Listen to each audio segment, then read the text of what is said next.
साथियों, जय भीम। मैं बहुजन समाज पार्टी का कार्यकर्ता आप सब लोगों को संविधान दिन की हार्दिक शुभकामनाएं देता हूं। आज संविधान दिन है।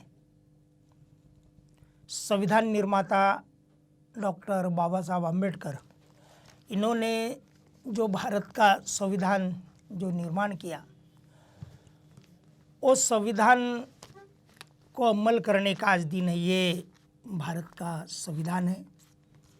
मूल नेशनल लैंग्वेज हिंदी में है, इंग्लिश, मराठी और ये सारे भाषाओं में इसका प्रकाशन हुआ है। साथियों, कुछ दिनों से ये भारत का जो संविधान है, ये संविधान नए सिरे से कुछ लोगों ने छपाए और उसमें भगवान की फ़ोटो वगैरह डाले, इस टाइप का अपप्रचार किया जा रहा था। भारतीय संविधान के बारे में जो संभ्रम फैलाने की जो बात पिछले कुछ सालों से चल रही कि संविधान में किसी राम का, हनुमान का फोटो है, इस टाइप से बहुत दिन से चर्चाएं चल रही। इसलिए मैं आपके समक्ष ये जो संविधान की ओरिजिनल, जिसको मूल प्रत कहेंगे, ये हिंदी की मूल प्रत है, इंग्लिश की भी मूल प्रत है, और इस किताब में, इस संविधान में 22, जिसमें कहेंगे कि 22 चित्र है, जिसमें से एक दो चित्र की बहुत ज़्यादा चर्चा चलती है। इसमें ये जो चित्र है, चित्र इसलिए दर्शाए गए हैं, भारत की जो संस्कृति है, भारतीय संस्कृति है, उसको दर्शाने का काम, सारे कल्चर को संविधान ने मान सम्मान देने का काम किया। इसलिए संविधान में कुछ चित्र अंकित है। विशेषता इसमें भारत में बुद्धिस्ट फिलॉसफी, बुद्धिज़्म का बहुत बड़ा प्रभाव है, और इसलिए अधिकतर इसमें किसी धर्म की तो बात नहीं कहेंगे, ये तो भारत का संविधान धर्मनिरपेक्ष है, लेकिन सारे धर्म को, सारे राजाओं को, सारे संस्कृति को, सारे धर्म को सम्मिलित करने का और उसको मान सम्मानित करने का काम किया।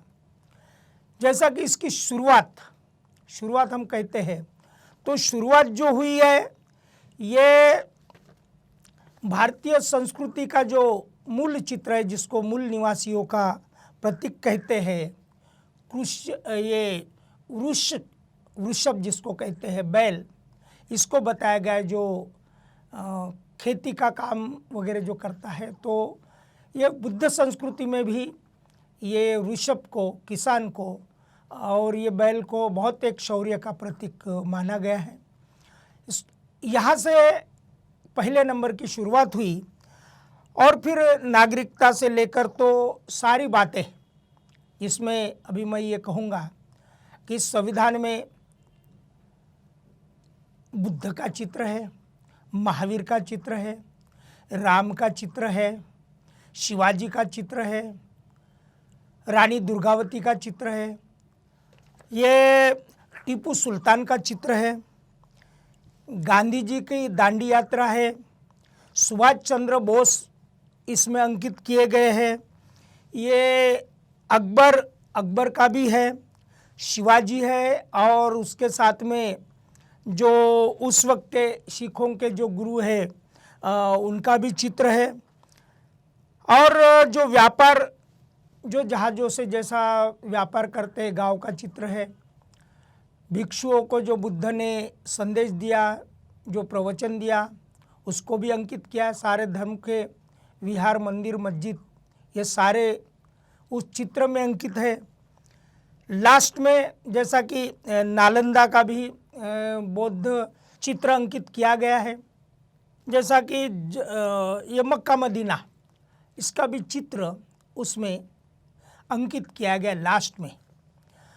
जैसा कि मुस्लिमों का आगमन हुआ, फिर बाद में अंग्रेज़ों का, तो उनकी भी बोट, इनका जहाज़ भी यहाँ बताया गया है। तो ये सारे चित्र उस वक्त के अलग अलग कल्चर को, अलग अलग आगमन को, अलग अलग राजाओं के संस्थाओं को प्रदर्शित करने का काम किया। लेकिन कुछ लोग इस संविधान को किसी एक धर्म से जोड़ने का काम करते हैं, जबकि ये संविधान किसी एक धर्म को नहीं, तो मानवता का रक्षक है। मानवता के लिए ये संविधान बनाया गया है। और संविधान के माध्यम से, जैसा कि मैंने ये सारे बताया कि 22 चित्र इसमें अंकित है। इवन सुभाष चंद्र बोस ये भी उसमें है। तो ये जिन लोगों ने देश के लिए कुछ किया, गांधी जी भी इसमें हैं। तो ये अलग अलग राजाओं का, महापुरुष का, धर्म संस्थापकों का, ये सारा योगदान इसमें अलग अलग तरीके से बताया गया है। और इसमें जो जो अलग पार्ट है, जैसा कि पहले ही मैंने बताया, पहले ही कलम में आज जो अभी देश में जो चर्चा चलती हिंदुस्तान, लेकिन पहले ही कलम में इंडिया यानी भारत यानी इंडिया, ऐसा संविधान के पहले ही कलम में ये बातें दी गई है। हिंदुस्तान नाम का कहीं इसमें जिक्र नहीं है। लेकिन कुछ लोग जो संविधान को नकारने वाले, संविधान को ना मानने वाले लोग इस टाइप की बात करते हैं। अब मैं थोड़ा सा संविधान के बैकग्राउंड में, ये तो मैंने थोड़ी ये जो चित्रों के बारे में जो है जानकारी देने का काम किया हो। लेकिन साथियों, बाबा साहब अम्बेडकर ने जब संविधान बनाने की जब ठानी और कुछ लोगों को अधिकार, जिन लोगों को अधिकार वंचित रखा गया था, उन लोगों को अधिकार देने की जब बात हुई, जैसा आज हम लोग जो बोलते हैं, लिखते हैं, जो सारे इसका जो अधिकार अगर मिला तो भारत के संविधान में, नहीं तो इसके पहले तो मनुस्मृति चल रही थी।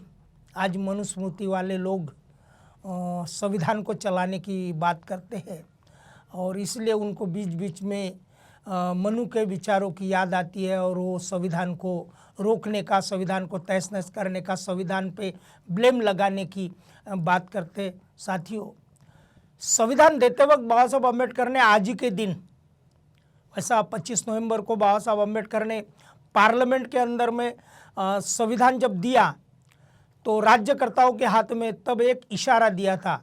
1 घंटे का भाषण है, 55 मिनट का, गवर्नमेंट के सारे वॉल्यूम में छपा हुआ है। बाबा साहब के उस वक्त के जो अखबार थे उसमें भी सारा छपा हुआ है। सारे लोग 324 लोग जो इसके संविधान सभा के जो मेंबर थे वो सारे मौजूद थे। उस वक्त उन्होंने कहा 1 मैन 1 वोट एंड 1 वैल्यू, यानी एक आदमी को एक कीमत और एक वैल्यू, ये जो बात है। लेकिन सोशल और इकोनॉमिकली इनइक्वालिटी है, यानी पॉलिटिकली इक्वालिटी, मतों का अधिकार मिला, पॉलिटिकली इक्वालिटी हुई, लेकिन सोशल और इकोनॉमिकली इनइक्वालिटी है। ये इनइक्वालिटी को इक्वालिटी में बदलने का काम शासकों ने करना चाहिए। ये पिछले 70 साल से नहीं हुआ और इसलिए आखिरी में उन्होंने ये इशारा दिया था कि संविधान कितना भी अच्छा हो, अगर अमल करने वाले अगर अच्छे ना हो तो संविधान बुरा होगा, और संविधान अगर कितना भी बुरा हो, अगर अमल करने वाले लोग अच्छे हो तो संविधान की अच्छाई दिखेगी, ये कहा था। आज हालत ये है कि संविधान इतना अच्छा है, पूरा वर्ल्ड, पूरी दुनिया संविधान को नतमस्तक करती है, संविधानकर्ताओं का मान सम्मान करती है दुनिया, लेकिन यहाँ के शासक ये संविधान को नकारने की बात, संविधान को कचरे में डालने की बात करते हैं। और इसीलिए संविधान ने राष्ट्रीयकरण की बात की, शिक्षाकरण की बात की, लेकिन आज जो लोग अन्न वस्त्र निवारा की बात की, लेकिन आज भी करोड़ों लोग भूखे हैं, करोड़ों लोग रोग से पीड़ित है, करोड़ों लोग अशिक्षा से है, करोड़ों लोग बेघर है, जिनको अपना खुद का मकान नहीं, भूख से मरते हैं, दवा के बगैर मरते हैं, एजुकेशन से वंचित है। तो ये सारे ये जो सत्ताधारी लोग हैं, जो शासक लोग हैं, बाबा साहब अम्बेडकर ने 70 साल पहले जो इशारा दिया था, वो इशारे के तहत इन लोगों ने बर्ताव ना करने से आज ये संविधान के ऊपर में जो लोग उंगलियां उठा रहे, उसकी वजह यह है कि संविधान के खिलाफ में विषमता को मानने वाले लोग, समता को नकारने वाले लोग, समता, स्वातंत्र, न्याय और बंधुता को नकारने वाले लोग शासक बन गए, इसलिए ये सारी बातें चल रही। और अगर हम चाहते हैं, बहुजन समाज चाहता है, SC ST OBC and minority ये अगर चाहते हैं तो हम हमारे हक की लड़ाई हम लड़ सकते और संविधान को मान सम्मानित कर सकते। संविधान को अगर सही मायने में मानने वाले लोग अगर शासक बनते हैं तो इस देश का भला होगा। अन्यथा आज तो देश बेचने के लिए निकाला गया है। पहले तो राष्ट्रीयकरण होते थे, प्राइवेट का सरकारीकरण होता था, आज सरकारीकरण का खाजगीकरण हो रहा, तुम्हारा रिजर्वेशन रुक रहा। ये संविधान में जो 3 चीज़ें हैं एक बहुत महत्वपूर्ण है कि अगर न्यायपालिका अगर बायस काम करती है, चुनाव आयोग अगर बायस काम करता है, पार्लियामेंट अगर बायस काम करती है तो उन पे अविश्वास लाया जा सकता। हिसाब किताब रखने वाली जो ऑडिटर जनरल है, जिसमें ये उसको इंडिविजुअल शाखा कहेंगे, संविधान में उनको सेपरेट राइट्स दिए हैं कि स्वतंत्र यंत्रणा है, लेकिन आज वो बायस काम इसलिए कर रही कि उनके खिलाफ में जो जिस विचारों की सरकार है उनके खिलाफ वाले जो मेंबर ऑफ पार्लियामेंट है, जैसा कि SC ST के 120-21 जो पार्लियामेंट के मेंबर है वो उन्हीं के विचारों को मानते हैं, इसलिए SC ST OBC की भलाई नहीं हो रही। आज OBC के रिजर्वेशन की बात चल रही, OBC के गिनती की बात चल रही। जानवरों की गिनती होती है, लेकिन एक ये बात है कि इंसानों की गिनती नहीं होती। ये जो देश में ये जो चल रहा है उसकी वजह यह है कि ये जो न्यायपालिका और ये जो सारी ये जो यंत्रणा है इस पे अविश्वास की बात बाबा साहब ने कही थी कि अगर मान लो कि ये अगर बायस होते हैं, शासक के हाथ में अगर खेलते हैं तो अविश्वास प्रस्ताव लाया जा सकता। जिसके पास में 55 सांसद हो गए, वो 55 सांसद राष्ट्रपति को हटा सकते, सुप्रीम कोर्ट के सरन्यायाधीश को हटा सकते, चुनाव आयोग को हटा सकते और प्रधानमंत्री को भी हटा सकते हैं। इतनी क्षमता इनमें है। लेकिन जिसको हम अपोजिशन कहते हैं और सत्ताधारी कहते हैं, सत्ताधारी के खिलाफ वाला जो अपोजिशन है वो उन्हीं की गान गाता है या उन्हीं के चाल में वो सम्मिलित है। वो आपको बेवकूफ़ बनाने के लिए अलग अलग बातें करता है, लेकिन वो उनमें कोई अंतर नहीं है। इसलिए साथियों, संविधान को अगर सही मायने में, अब कुछ लोग एक हंसी मजाक में ये कहते हैं कि लाल किला बेचा गया, कंपनियां बेची जा रही, प्लेन बेचा जा रहा है, ट्रेन बेची जा रही, तो कुछ कहते हैं कि क्या हुआ, ये बेचा जा रहा, तो उन्होंने CBI खरीदी, उसने सुप्रीम कोर्ट खरीदा। तो ये भी लोग हंसी मजाक में ये कहते हैं। इससे आप समझ जाइए कि जो लोग सरकार के खिलाफ में बोलते हैं उन पे ED लगाई जाती है, उनके घरों पे धार डाली जाती है, उन पे केसेस लगाए जाते हैं। तो ये पार्लियामेंट्री डेमोक्रेसी में ये ठीक नहीं है। एक साइड में वो अर्नव, वो मीडिया से कोई उसका संबंध नहीं है, लेकिन एक क्रिमिनल आदमी अर्नव को जब अरेस्ट होता है तो उसको सुप्रीम कोर्ट इमीडिएट बेल देता है। लेकिन सामान्य नागरिक जिनका बहुत अच्छा रिकॉर्ड है, ऐसे कई लोग हैं, सैकड़ों लोग हैं, हजारों लोग हैं जो बेल के लिए अप्लाई करते हैं, उनको बेल सुप्रीम कोर्ट नहीं देता। तो क्या ये बायस नहीं है? तो क्या लोग ये कहेंगे नहीं? तो इसलिए साथियों, संविधान इस माध्यम से मैं सारे लोगों को एक अपील करूंगा कि भारत का संविधान सुप्रीम है और सुप्रीम संविधान को अमल अगर करना है तो शासक अगर ये अमल नहीं करते ठीक से तो हमारी अपनी ड्यूटी है। समता, स्वतंत्रता, न्याय और बंधुता, ये जो मानव के जो जीवन मूल्य है, संविधान चौक जो नागपुर में है, हम जिस नागपुर से बात कर रहे हैं उस संविधान चौक में संविधान के प्रस्तावना की ये वाचन भी होता है और हो रहा है, होगा, लेकिन उसमें भी हम लोग शरीक हो। और समता, स्वतंत्रता, न्याय और बंधुता ये सिर्फ कागज पे नहीं तो व्यवहार में कैसे उतरे, और ये सरकार को ये बताने के लिए हम सारे बड़े पैमाने पे लोग जो सरकारी कुछ आदेश है उसका पालन करते हुए, मास्क पहन के, फिजिकल डिस्टेंसिंग रख कर बाबा साहब अम्बेडकर को सम्मानित करने, संविधान को सम्मानित करने और जनता को संविधान का महत्व बताने के लिए हम लोग संविधान चौक में सम्मिलित हो, ऐसा मैं कहता हूँ। और भारतीय संविधान के बारे में जो भी गलतफहमी है, संभ्रम है, वो दूर हो, क्योंकि ये भारत का संविधान इतना अच्छा है कि दुनिया ने तो मैंने पहले ही कहा कि बहुत सराहा है, लेकिन इन लोगों को ये लगता है कि अगर ये ठीक से अगर लगा तो सारे लोग सुशिक्षित हो गए, सारे लोगों को दाना पानी खाना खर्चा सारा मिलेगा और अच्छे हो गए, तो ये वो नहीं चाहते। इसलिए जैसा कि रिजर्वेशन के नाम से अभी आज जो खाजगीकरण जो चल रहा, देश को बेचने की बात, ये तो देशद्रोहियों का काम है। अब हम कह सकते हैं कि देश को बेचना, देश की प्रॉपर्टी बेचना, ये देशद्रोहियों का नहीं तो काय का काम है। अगर देश की सारी प्रॉपर्टी अगर तुम बेच रहे हो तो ये ठीक नहीं है। और क्यों बेच रहे?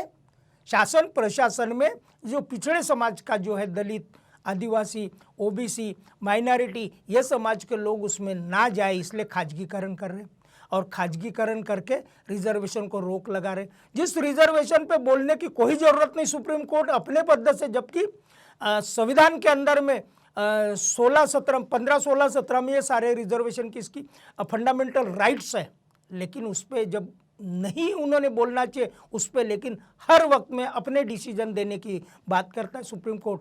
तो इसलिए बहुत सारे पार्टियों ने, बहुजन समाज पार्टी के कांशीराम जी थे, बहन मायावती जी, इन्होंने भी ये बात कही कि 90 अनुसूची, संविधान के 90 अनुसूची में ये रिजर्वेशन को डाला जाए, ताकि कोई कोर्ट, इस देश का कोई कोर्ट संविधान के ऊपर, ये रिजर्वेशन के ऊपर कोई बात नहीं करेगा और किसी की कोई ये नहीं होगी, यानी तकलीफ नहीं होगी, क्योंकि ये नाम से लोगों को बहकाने का काम करते हैं और भड़काने का काम करते हैं। इसलिए मैं संविधान दिन के उपलक्ष्य में आवाज़ इंडिया के माध्यम से मैं सारे लोगों को एक अपील करता हूँ कि भारत का संविधान सुप्रीम है।